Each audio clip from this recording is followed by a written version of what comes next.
Good morning, everybody. BDF44 coming. Sure, you can't see me even worse. Is that how you say that? I don't know. Good morning. It's like 6 in the morning, you guys. I just saw an off-season workout from KD, and I know he doesn't post those. I hadn't seen one of those since he was coming back from the Achilles injury. He was first showing people how he was doing his spin moves off of one leg and stuff like that. It doesn't happen very often, but I know in the presence of him trying to be traded, something like this could probably, just be a nice little glimpse to remind people of the obvious, which is he's Kevin Durant. I mean, it's not like we have to see him shoot jumpers to know what he can do. I think at the end of the day, for him, it has nothing to do with his talent in terms of people not being willing to trade for him. It's more so how difficult it is to move him more than anything else. So, it's not like he has to audition to show his talent off to others. I don't believe he's in that space at all. And I don't think anybody in their right mind has to question what Kevin Durant can do. If they know the game of basketball and they know his game, they should understand that he's one of the more easy fits to fit into any situation in the history of the sport. It's probably the number one guy that I can honestly say fits on any floor for any reason at any time. So, with that being said, I just don't know that this is going to affect him in any way in terms of this workout being posted. I don't think that it moves the needle even the smallest amount, because we already know who Kevin Durant is. He doesn't have a whole lot to prove to people in terms of his skills at all. What he just has to prove is that he can win by himself, which is something he's not going to be able to show people unless he gets in that situation. And that's the thing. He has to be willing to take on that role. And I think if he were to open up his teams, I guess, team list, in terms of being willing to play with less, I think the move would be made already. I think the fact of the matter is him putting those two number one seeds, Suns and Heat, at the top of his list made it very clear that anybody who's not those two teams had better be in a position to get as good as those two teams look to him, or he's not going to be satisfied. And when you weigh that against the price tag, it's just not something that most teams would be willing to sacrifice. The price tag to bring in someone that they're not sure is going to make, going to be happy once they get there. Just, if I know Kevin Durant is not going to make no fuss if I trade for him, 4-year deal, and I'll give away the farm and everything else for him. I'll give away picks, I'll give away players, I'll give away everything else. Because I know once he gets here, I can slot him in for 4 years, and then I give myself about a year and a half to build around him. You know what I mean? That's the reality of it. You're not bringing KD in and then expecting to provide a championship team to him the first year. That's not what you're likely going to be able to provide. Now, are you going to sell that? Of course. You're going to sell that. You're going to tell KD that you can help him win. You can win right away to get him in the door. But once he gets there, it's going to take time to build. That's the problem with Brooklyn. They built improperly and all that. We've talked about it a trillion times. A lot of that was outside of their control. But at the end of the day, they just didn't have what they needed to win. And that takes time to build. It takes time to build. And when you try to throw it all together like they did, it has a very small margin for error, which is, I think, why the emphasis on Kyrie to play was so intense, because of the understanding that they had built so fragile that if one piece was gone, they go from being a championship caliber team to what they were. So this is one of those situations where it's like, I don't think much has changed this year for their team. I don't think they've provided themselves no more depth than they had last year. I think a lot of people believe they do. I just have a different point of view. I think having a year with Steve Nash under his belt as a coach is a good thing. Having that already out the way, I think also, the addition of a few other players like Deron Sharp could be positive. Even though I'm not a big fan of how they acquired Royce O'Neal, I think that once once you have him established in your system, he could be a help. Um, you know, I don't have a whole lot of faith in Patty Mills anymore, but I still believe he's going to have some good games. He's just not going to be as consistent as you want him to be anymore, I don't think. But we've talked about Cam Thomas a lot. I think he's a walking bucket. I think he's going to develop into a hell of a scorer. Um, Bruce Brown is somebody I don't give enough credit to on this channel. He's really developed well, plays well on both sides of the floor. So, it's about making all that make sense. Claxton's a nice player. We've talked about some. At the end of the day, though, if you're trying to build a champion around three max players,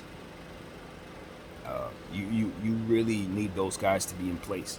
And so that's the thing. Like, KD's circumstances were created by the presence of that fragile situation falling apart. So you saw him in Boston without, obviously James Harden, who had been traded away for Ben Simmons, who wasn't available. And then he had Kyrie, who could do what he could do, but that didn't make up for the other things that he couldn't do. Defend these long players and, help on the boards and stuff like that. That's not going to be something he provides. Now, if Ben Simmons was down there, you can see his rebounding, his athleticism, his defense certainly being a boost, but I don't think he beats the Boston Celtics. I don't foresee a circumstance where you slip him in and the presence of what he brings is enough to overcome 7 games of Boston, a team they couldn't beat without him even once.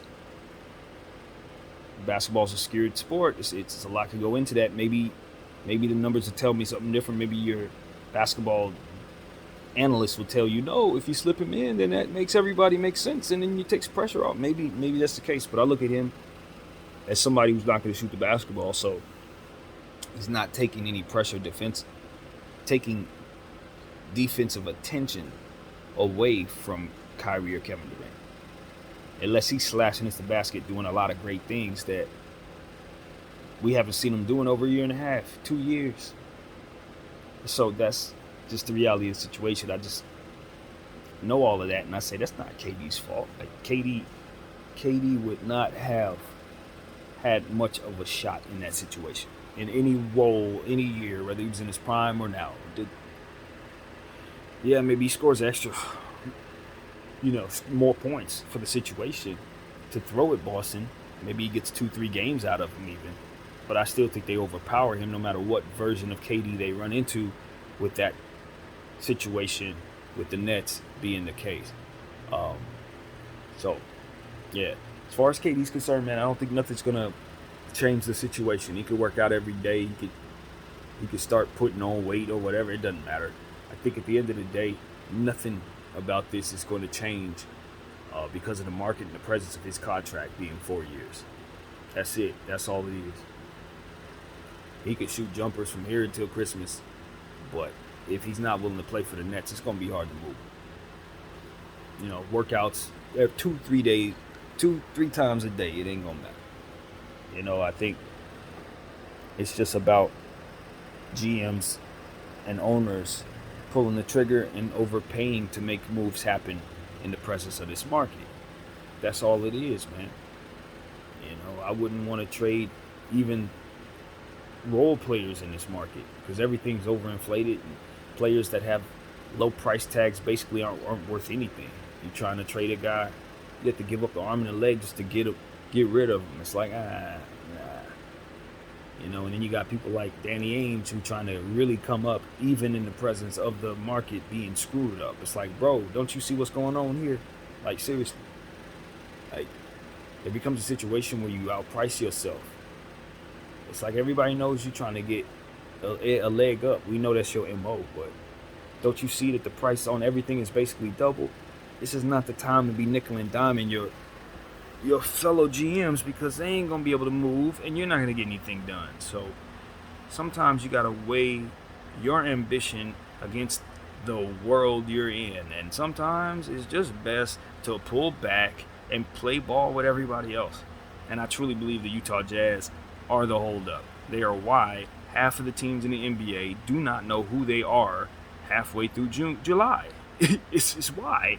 Because they messed up the market with this stupid Rudy Gobert trade that gave away half of their, that ultimately gave them half a team for Rudy. So I do not think that's anything short of the worst trade in the history of the sport, and it's why our offseason is screwed up. It's exactly why the offseason is screwed up. And you know what I mean? Just for Minnesota to try something that I truly believe is not going to work. I hate that trade with all my heart and soul as a basketball fan, y'all. I hate it for every reason imaginable, including what we've already talked about. And so, as it plays itself out, I hope, for the sake of the men involved, that I'm wrong. I'd love for them to come back, win the championship, and make me look stupid. But I just literally see that as them mortgaging their future and potentially putting their entire franchise at risk to try something that, by all accounts, doesn't work for the era they're in. That's what the crime of this actually is. And not only did they do all of that, but they did all of that for something that doesn't even really make basketball sense. So that's that. The good thing about that is they made us forget all about what the Atlanta Hawks did in slapping Trae Young and DeJounte Murray together. And I hear a lot of people saying that's going to be a great thing because DeJounte and Trae do different things, but they really don't. They don't. They do the same thing different ways. They're point guards. DeJounte's looking to score and rebound and get triple doubles and put up astronomical numbers going forward. That's going to be very difficult to do with Trae Young controlling the ball 97% of the time and looking to get his own shot 98% of the time. And granted, he gets assists just like Westbrook. They get him. But it doesn't necessarily always translate to pure facilitating and beautiful ball movement and all that. No, it's Trae Young creating whatever he wants to create. And the Hawks come and go as that goes. And that's a great thing because Trae Young is a juggernaut. He truly is. He's a juggernaut. Which is why he needs a ball in the backcourt, basically to himself. Maybe pair him up with a Bradley Beal, catch and shoot guy, someone who can play a hell of a lot of defense. Somebody who's a bigger player who can do certain things to kind of make up for his size. That's all you need to be doing. DeJounte fits some of that defensively for sure. Definitely fits the bill defensively. But offensively, you're strangleholding DeJounte. You're putting his hands behind his back. You're slapping him next to a superstar that he thinks he's probably just as good as for reasons that are not going to be good enough to win a championship. I think it's a bad decision. I remember the New York Knicks doing something like that with Stephon Marbury and Steve Francis and God knows who else at the point guard position. I think they had like 3 and 4 other star point guards as well at the same time. And we saw how it turned out. Those were all good point guards that you would love to have in starting roles. They slapped them all together and the team wasn't no good. We've seen it with Phoenix as well. They did the same thing. They had Devin Booker. They had Isaiah Thomas. They had Goran Dragic. And it was another player too.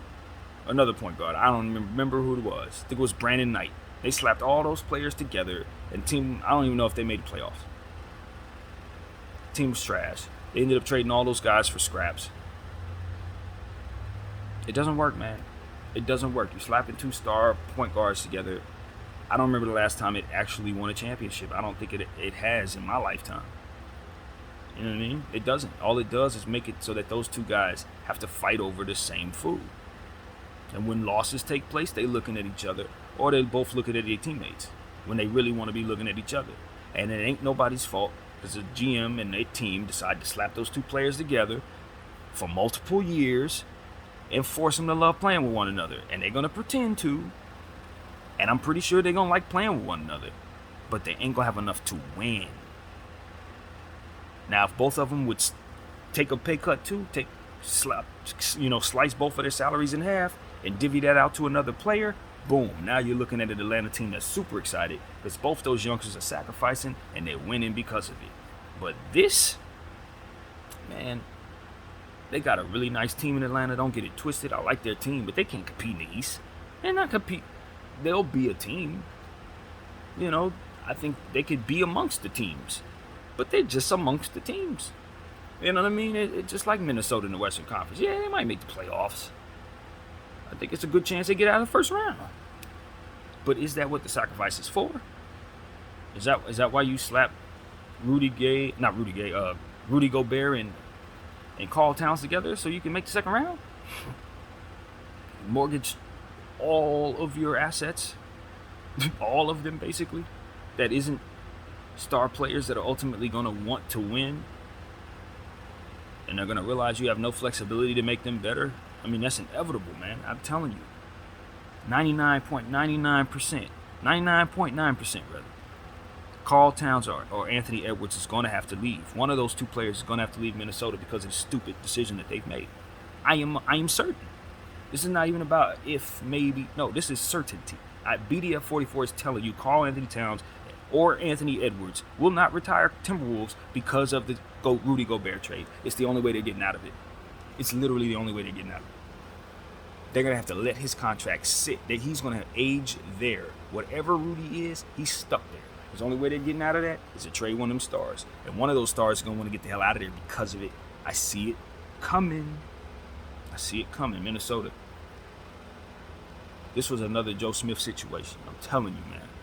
I don't see it going no other way. This is about to set y'all back for a long time. I'm sorry. I truly hope I'm wrong.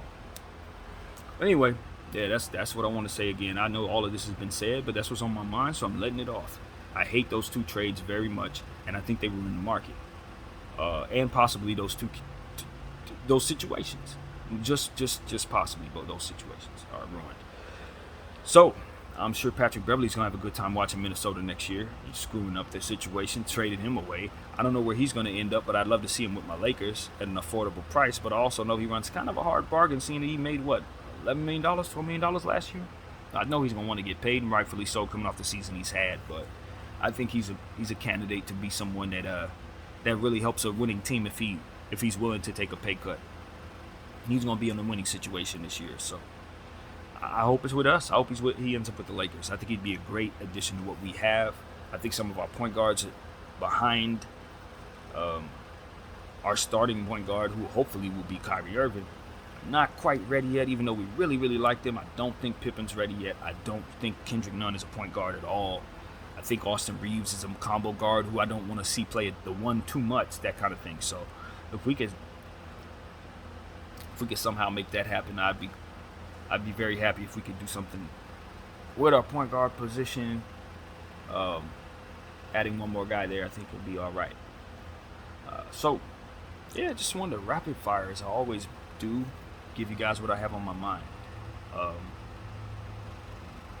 Yeah, obviously there's no movement. That's the conversation. There's nothing to be said. Teams are trying to do things. There ain't nothing to be done until somebody just bites the bullet on a price tag for something. And based on what I'm seeing, I don't know if anybody's in a hurry to be that team. I don't think anybody is. But I think the New York Knicks and the Los Angeles Lakers particularly are probably the teams I'm looking at to probably make a move, because I think the Knicks, I think they really want Donovan Mitchell. I really think that they're gung-ho about having this vision. And the Lakers, because I know we're not a complete basketball team right now. We're just I think the problem that the Lakers have is, yes, you can do all these different things to provide you a strength, in terms of leverage. You got your face on. But the problem is, people can look at your roster and clearly see you're not done. That's the only problem. That is literally the only problem the Lakers have. They're putting up a good phase. They can bluff about Russell Westbrook in terms of wanting to keep Russell on the team for this season and all of that. That's cool.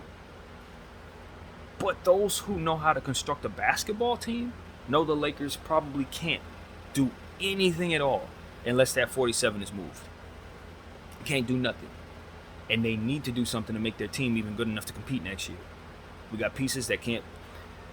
And I was listening to the Laker Nation guys, Trevor Lane and those fellas. They were breaking down the team yesterday, and they brought up some points that really added to what I can see for our roster. For example, they gave me some insight on Walker the fourth. And I hadn't done any homework on him. He's an unknown for me for the most part. I remember his story with San Antonio, and I broke that down from what I remembered. But otherwise, I don't know his game. He can shoot some threes. He can jump real good. That's all I know. They broke down certain things about his defense that helps us understand that he's not a defensive player. And then from there, helped us understand he's going to have to be hidden. Helped us understood some things about his game to make us realize he's not the easiest fit. And he's our mid-level exception. So that is very, very concerning. But if you bring in Kyrie Irving, maybe slip around some other guys, suddenly his role makes more sense. Get Kendrick Nunn out of here. Now you really feel good about his role. See what I'm saying? You look at THT. He doesn't fit on this team at all. He fits on this team less than he did last year. Because he needs the ball in his hands, and he's not particularly great making certain reads. Defensively, he's not particularly great shooting consistently. In fact, he's very poor from behind the arc. But the good thing is he's only had a small sample size. You know that. He didn't play his entire rookie season when we won the championship. He only played portion of the season after that, a very small portion where he got some sample size but didn't really play the whole season. And then last year was his first real season. So if you really look at it from that way, basically last year was his rookie year in terms of him getting consistent minutes and actually getting a chance to show what he can do. And then you look a little deeper and realize his fit was terrible. He had no center on the floor 100% of the time, basically. He had Russell Westbrook on the floor 50% of the time he was on the floor. We know damn well those two players never play with one another ever in life. And so it's like, I don't think THT's been put in a situation where he looks good. I don't think Frank Vogel was helpful in that way. With the small ball lineup stuff and keeping Westbrook on the floor with him. Those were things you do when you're trying to see THT fail. Now, it wasn't Frank's fault entirely. We just had a bad roster, even though I do have a lot to say about Frank's. I think at the end of the day, that particular situation was just impossible to avoid. Russell needed to be played 40, 35 minutes, and THT was going to need his minutes because he had been paid. So those are two players on big contracts that cannot be on the floor at the same time. So, again, we're looking at things that the Lakers must do to have a viable basketball team. You can't sit on THT as currently constructed. It's not going to work. So that's the problem with the leverage games that the Lakers are playing. No one's buying. You have to move. You have to move because LeBron James is here, and your team is not a basketball team. It's just a bunch of players slapped together. So that's the reality of the Lakers situation. They got to figure out what they're going to do there. Also, this is tricky for me. This is tricky for me looking at the Los Angeles Lakers roster because I'm with everybody else. I don't really love the names we picked up. I'm not going to sit up here and act like I think our GM situation knocked it out the park with the signings. That's not what I see there. What I see there is a bunch of pieces that are going to fit once we get Kyrie Irving in place in Westbrook and Nunn and THT out of here. Right? That's what I see. Those pieces don't make sense yet, as we're saying. But, you know, you look at the Troy Brown piece, it's like, I don't know Troy's game.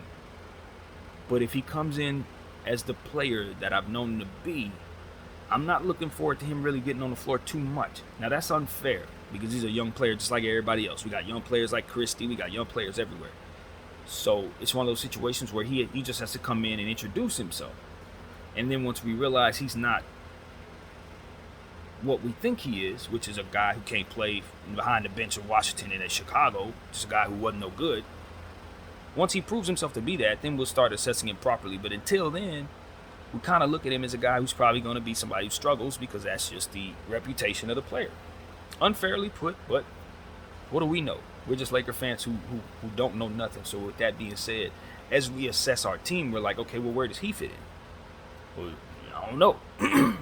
It's like he got to prove himself to the coaching staff, and then he's going to have to get the minutes to prove himself to the fans. So it's just like, I don't know. The reality is, a lot of those guys, they can just as quickly leave as quickly as they got here. And the reason why I say that so cold is because Cole Swider, Jay Huff, Scottie Pippen, McCoy, 40 Jones. I want all those guys to play. Am I tripping?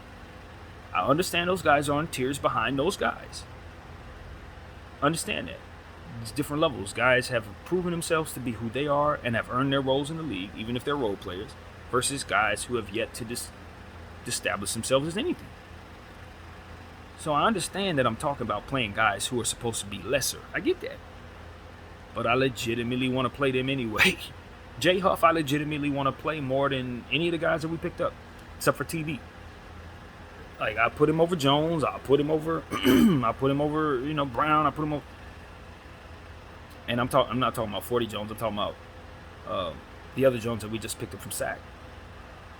You know what I mean? It's like, I legitimately think those players are more talented than the ones we just picked up. I really do. I think Cole Swider is a more reasonably viable person to put in to get buckets than some of the guys we got there. I think, Scottie Pippen, I think it's going to make more of an impact than some of the guys we got there. I think, I just honestly think that. And it's like, yeah, those are great signings, but I'm moving those guys behind the G League guys that I like very much. 40 Jones going to get more minutes if I'm coaching. And that's Mason Jones, for those who are wondering. I call him 40. So it's like, look, I know I'm being unfair to the new guys because I don't know their game. But that's just because I'm becoming more aware of the guys behind them, and I think they have a lot of upside. And so the Los Angeles Lakers particularly, it's very easy to see that some of those guys they picked up, they didn't pick up for their game. They picked up for their contracts. They picked them up because they're $1 million deals that we can move. Move them out. Boom. Move out. Troy Brown. Move out. Boom. Juan Toscano Anderson can be moved out quick. Boom. And so that's kind of what I see there. I don't think those guys are a part of our future necessarily. Although Juan Toscano Anderson is just a name I threw out there. I actually think he fits just fine, and I would love to keep him. That's a bad example. But what I'm saying is we picked up dudes that I don't think it's necessary that we look at them ahead of Jay Huff, Cole Swider, and Scottie Pippen. I think those guys are better role players for what it is that we're going to do going forward this season. Now, Cole's going to have to get stronger and more defensive in order for me to trust him on the floor in the minutes I'd like to give him based on my ability to trust his shooting. I ain't there yet with his defense. And so I would much rather give him a whole year before I put him in real rotation the way that I want to put him in rotation. Because that's a shooter. And he's going to get a lot of looks in the playoffs as his career progresses. So, yeah, he's somebody we need to take care of. And Jay, I look at it somebody who has all-star potential. Are you talking about a three-point shooter whose wingspan could block shots and stuff like that? You're talking about all different types of young players coming in with length and stuff like that. We have one. Jay Huff is one of those guys. He really, really is one of them dudes. And it's not going to be one of those situations where you're saying, well, let's send him back to the G League this year. Give him another year. No. Jay Huff needs to be playing right now. We made that mistake with Mac McClung, and he's a freaking warrior. Do not make that mistake with our center. Call him up. And I'm saying this with all respect and love in my heart. I think he's better than some of the dudes you just signed. You call up Jay Huff and you give him that opportunity right now. So that's what I'm saying. It's like we got 3 or 4 G League role players. McCoy. Like, McCoy shouldn't be back there, man. He should be in the big leagues with us. McCoy should be in the big leagues with us. That's what I'm saying. So it's like, look, respectfully, just about everybody you signed, you can send them just right back out, homie. You can send them right back out. Keep maybe 2 of them dudes, and then take them G League guys that we got and bring them up. That's the talent that we got. That's the money. That's what's going to get us our second round picks. That's what's going to develop into first round picks. That's what's going to develop into players that we want to pay. Those guys we just signed, those journeymen, most of them, respectfully. And I'm rooting for them. I hope they can change my mind and make me think differently. I don't know that I'd give them a chance to, because I'm pulling those guys up. So, just being honest with you. So anyway, man, that's what I wanted to say, man. It's my rapid fire basketball talk. It ain't a Laker talk. It ain't a basketball talk. It's somewhere in between. I just combine them. Whatever my brain does, that's what you get. But I thank you guys for rocking with BDF 44. I hope everybody has a fantastic weekend. And I'm out.